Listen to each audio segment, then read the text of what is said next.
Alright guys, welcome to Formula 1 news. This Mercedes PR run following their successful shakedown in Barcelona continues, and Toto Wolff is going scorched earth on the engine manufacturer rivals they have today, calling out their complaints about the compression ratio drama in recent weeks, saying they've just got to get their act together and stop making excuses for losing this upcoming season. Mercedes are incredibly confident in every single domain. This is another example of that today. Very much enjoy your thoughts in the comments. Hit the like button if you enjoy. Subscribe if you're new as always. I would greatly appreciate it. Let's dive right in with this, because Aston Martin have got Jenson Button and Fernando Alonso back together again. Button is now a team ambassador under a multi-year agreement. So here we go. Button just collecting a free bag. You've got to respect it. Here he is. He was giving some comments. Probably the most interesting thing here he said was that I don't think it's a one-year deal or a one-year thing in terms of the progress of Aston Martin. That is the big question. They've unveiled this remarkable looking car. I mean, they've not really unveiled it yet. We're going to see more details in the future. We talked yesterday that there's an even more radical extreme upgrade version arriving soon.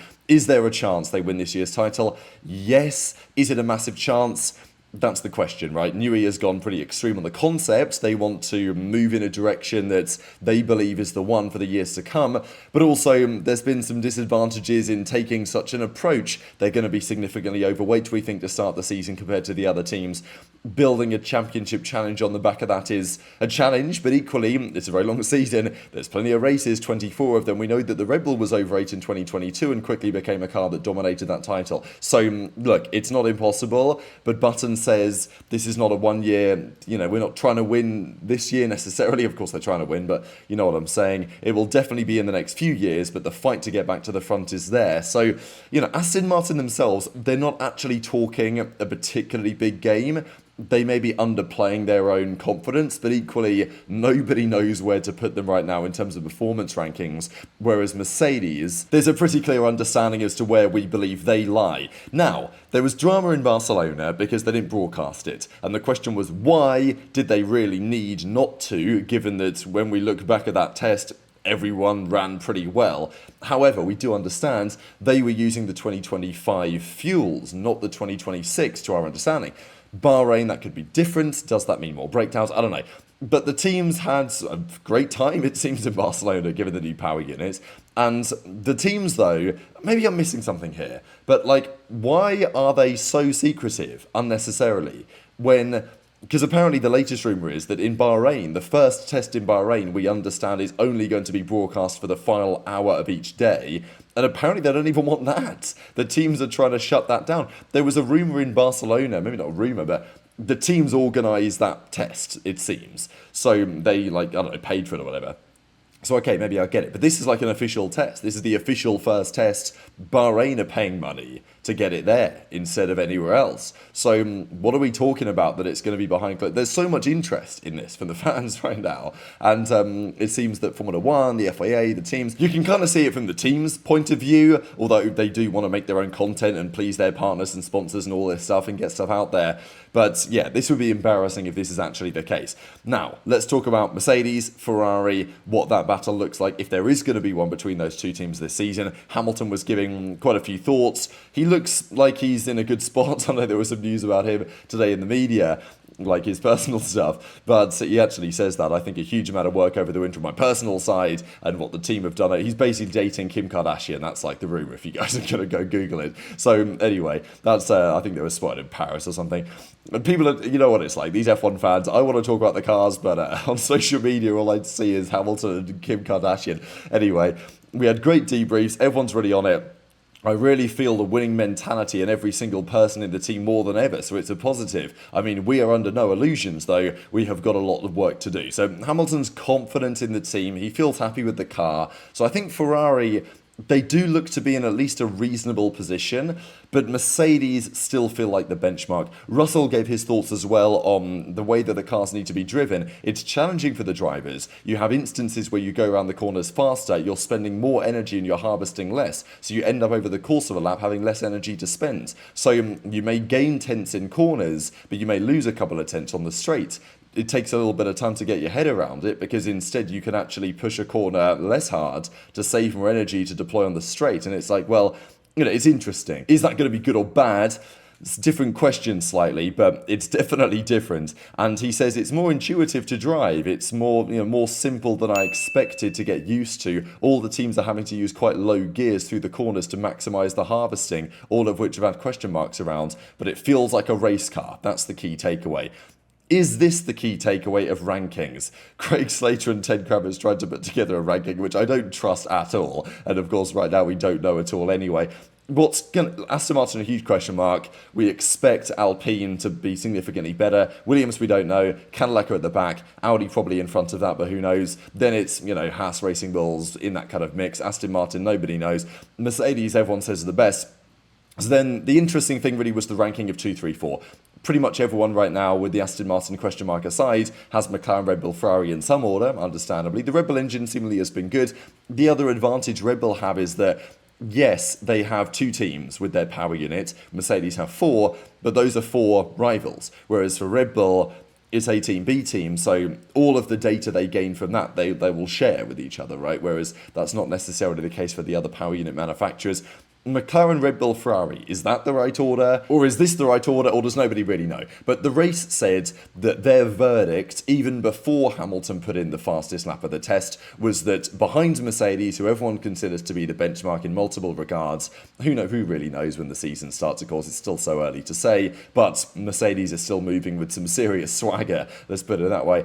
They had Ferrari in second, with McLaren and Red Bull another step behind that. So there is a feeling that Ferrari are at least reasonably well positioned, but Russell is feeling very confident. He says he's ready to fight for a championship. He name-dropped specifically Max and Lando. Obviously Max and Lando have won the championships for the last few years, so that makes sense as guys that he wants to fight. I think there's more chance as it stands that the man that he'll really need to fight for the title could be Kimi Antonelli. Now, whether that will be much of a fight, that is a conversation we will likely have if the season starts in the way that Mercedes seemingly expect it to. This actually was that comment. I'd love to see a Russell Max title fight. It would feed families for sure. Hopefully the Red Bull is good enough to allow that to happen. These are your power unit suppliers for the upcoming season, and the engines have been a key conversation topic in recent weeks and remain exactly that way right now, especially with what's happening at Mercedes. So, Mercedes come out with this. They revealed their technical specifications on the chassis, of course not engine related, but they do mention gearbox, etc., etc. The Mercedes-AMG F1 W17E Performance, that is the official name of the machine. These are all of the details. Now, what you will find quite fascinating here is the overall weight has been listed on this car at 772 kilograms. Again, another example of Mercedes. It's not a big deal that they've told us that the weight, really, but they are being far more aggressive with what they're talking about than other teams are. Like, they're being far less secretive than other teams.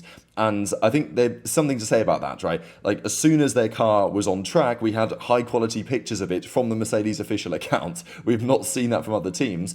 And now they're telling us the official weight of the car. Now, you will note that the weight limit, the minimum weight limit, is 768 kilograms. So this would be 4 kilograms over that number. Now, there's been lots of talk about weight recently, which teams are where. We think Aston are significantly over. Audi, we think, might be at the minimum weight limit. Potentially other teams are in that ballpark. Alpine, there was talk about them getting down to it as well. Now, you may have seen talk about this 770 kilogram number. There was talk in some of the submissions that Ferrari, Haas and other teams were at 770. Now, that has had some talk, basically. So that the official minimum weight limit is 768. But as Rana here describes, that was a placeholder figure, effectively, because it was 724 plus the weight of the tyres. And we thought those tyres would weigh 44 kilograms, but they actually weigh 46. So the actual minimum weight is 770. Which means that when these teams have submitted numbers, we've seen some talk about this 770 number for Ferrari and Haas and all this. It's likely they've just entered that as like a placeholder figure on what the minimum actually is, effectively. But Mercedes obviously haven't done that because they've told us 772. So that presumably is the weight of their car, which puts them 2 kilograms, according to this discussion, over the limit, which is not a big deal. and likely they will get down to that very swiftly. There's talk that that is certainly the plan for Mercedes, to get to 770 as close as they can by the time they go to Melbourne. So, I mean, look, if Mercedes have a great car and it's already down to the weight limit, then pretty much anyway, then it's pretty concerning for some of their rivals. Now, Ferrari's power unit was pretty impressive as far as we understand. There's a question on whether, Motorsport Italia are saying that the prevailing wisdom seems to be that Mercedes have a more sophisticated and efficient power unit than their rivals. But is the car a turd? Toto Wolff says probably not, but we also haven't really seen competitors on low fuel running. They were certainly ahead of the program that the other teams were on, although of course Ferrari put in some good laps at the end as well. But this is when the conversation shifts to this engine drama. So the compression ratio, I'm not going to get into the full nitty-gritty again, but effectively as written in the regulations, the compression ratio in the cylinders in the Formula 1 engines for the upcoming season is 16:1. It used to be 18:1. The teams can generate more performance in various ways if they can get to that point.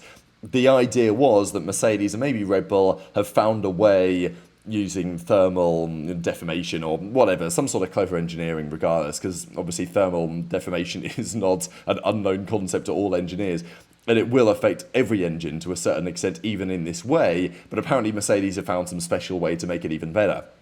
Now that will give them more performance, etc, etc. However, is it going to be outlawed? The team's been pushing very hard for this, right? There's been lots of talk that Ferrari, certainly Audi, apparently are very frustrated about it. Aston Martin with Honda, Red Bull apparently also doing it to an extent, so there's not been as much talk from those guys. But the other teams want the FIA to do something about it, to add some sort of sensor so they can actually check it while it's running, although apparently for that to happen, every team has to agree to change the rules in that sense. Mercedes probably will say, no, we're not doing that. So this is why there's been lots of drama, and the teams apparently will push very hard. There's meetings later this week where they are set to discuss it. Mercedes seemingly have an edge here, and it's not a surprise that they do, because Toto Wolff has pretty much said it, at least to an extent. They've not talked about the compression ratio, Mercedes. Ben Hodgkinson, I think is his name, at Red Bull, he's basically said it. He's like, yeah, we're pushing the limits, but it's legal, it's definitely legal. And Toto Wolff is saying the same thing. So it's a remarkable little interview that he did here. And he had a few words to say, including the following. I just don't understand that some teams concentrate more on others and keep arguing a case that is very clear and transparent. Communication with the FIA was very positive all along, because this is the thing, right? Yeah, the other teams were annoyed about it, but Mercedes literally worked with them the whole time, as far as we understand. Like, they went through the FIA and they said, okay, hey, we're looking to do this. Is it legal? Like, well, okay, is it allowed, right? There's obviously some grey areas here. And they were like, yeah, well, sure, as long as you guys don't break the limits when it's tested, then that's all we're going to care about here. And as a result of that, they had the communication, they made it happen. They may well be years ahead of their rivals, I guess we shall see. So specifically in that area, it's very clear what the regulations say, what the standard procedures are. So basically, get your act together, he says to the other team, doing secret meetings and letters and inventing ways of testing which don't exist. I can just say, at least for us, we're trying to minimize distractions, and that's looking more at us rather than anybody else. And to be fair, the Ben Hodgkinson guy, formerly of Mercedes, now at Red Bull, he basically said a very similar thing. And yeah, so these were those full comments from Toto Wolff, and it's going to come full circle in many respects, right? Because it wasn't that long ago that we had Toto Wolff and Christian Horner sitting down, and Horner was telling him to fix his effing car. And it seems like that's effectively what Toto Wolff is now saying to the rivals. He's like, look, the engine is legal. The FIA has confirmed it. It's crystal clear. They've been holding, effectively the implication is that they've been holding some secret meetings and letters, sending letters to try and get it outlawed and all this. They're trying to do it behind the back of Mercedes and something. They've already looked for excuses, and the season hasn't even started. That's was the other full quote out of Toto Wolff. So, yeah, very spicy stuff, right? And I think this goes to show a couple of things about where Mercedes currently find themselves. Extremely confident in their own level and performance, clearly extremely confident that their engine is ahead of the curve, and clearly rivals feel the same way, because otherwise they would not be pushing as hard, in Toto's perspective, to get this dealt with, as it were. Mercedes are telling us everything about the car that they can. They seemingly are very confident that the machine is working on track as they expected. George Russell looks very happy with the possibility. To be fair, like, all the drivers looked pretty happy. They all had reasonably good tests, at least most of them. Some teams it wasn't ideal, but you might have expected that. But most drivers, it seems, are happy about next year's cars and a few factors there, but I think Mercedes especially so. Are the teams right to push back on this idea? The compression ratio of the engine, is it going to be a DAS dual axis steering type situation where the FIA say, all right, well, you guys maybe have a point, next year we're going to outlaw it? Or is it going to be, well, this is how it is, we are setting, because Toto says it's crystal clear. It's not grey area. It's nothing like that. It's purely, this is fine. Now, the debate from the other teams says that there is another line in the regulations that says all components must meet these regulations at all times, basically. So the idea would be, under race conditions, that then it's not allowed. But that law is like nigh on impossible to enforce anyway, but it seems that that's the letter that the other teams are trying to push to deal with. It's possible that the FIA says, Mercedes are right, we worked with them, this is fine, you guys are welcome to do it too, and let them go off and develop and try and figure it out. But the problem is that they will, in that scenario, remain substantially behind the curve. So there's also an argument that there's a feeling that Mercedes have got it right from an aerodynamic chassis perspective as well anyway, and as a result of that, the teams are really pushing on this one because they just feel like Mercedes are going to be so strong that they need politically to start manoeuvring. And I think there is certainly something like that going on here, where the teams are coming together to try and find any way that they can try and take down Mercedes, and this, for now, looks to be their best course of attack. So, look, there are good reasons why Mercedes are confident, and there are good reasons why other teams are concerned about the Mercedes future. But we do have a change your effing car situation, but this time from Toto Wolff, and he's saying to the other teams, basically, you can change your engine, buddy, if it's not good enough, rather than just crying to the FIA. And remarkably enough, Mercedes are now only, 11 wins and potentially 12 from overtaking Ferrari. As a power unit manufacturer, Ferrari have 249 wins in their history in Formula 1, Mercedes have 238. That may change the upcoming season, or it may not. Time will tell. The final thing just to mention real quick, because we did mention the tyres briefly earlier. Pirelli and Mario Isola, the top man over there, says the cars were much faster than we expected. And that is very interesting, because they've designed these tyres to specifications on where they believed the car performance would be, based on simulations the team sent them. Now, they, of course, will expect the cars to get faster as the year goes on anyway, but this is interesting. We know that the tyres have issues. We know that Pirelli are criticised frequently, often by myself, for the tyres are always a problem in F1. The way that the compounds have been the last few years, the medium's better than the soft sometimes, the soft tyre won't even degrade anyway, all these things that cause the racing to be worse than they could otherwise be. They're designing the tyres with certain performance ideas in mind, and already at the first test, Pirelli are saying, whoa, that was very surprising. The cars are much faster. We're going to turn up with the hardest compounds to see how it fits the conditions in the Grand Prix. So there's lots to learn. And, I think it's good for the sport that the cars are quick. We don't want them to look super sluggish and slow and low downforce and, all that. They look pretty good. And, they should be fast cars, is the point, right? We don't want to go back to, 10 or so years ago when the cars, when GP2 cars weren't far off. So that's, I think, a good thing. But also, from Pirelli's perspective, to try and get this right, and from our perspective as fans, having confidence that Pirelli can do the job, that's maybe slightly less true right now. So very much enjoyed your thoughts in the comments. Hit the like button if you enjoyed. Subscribe if you're new. Take care. And I'll see you next time.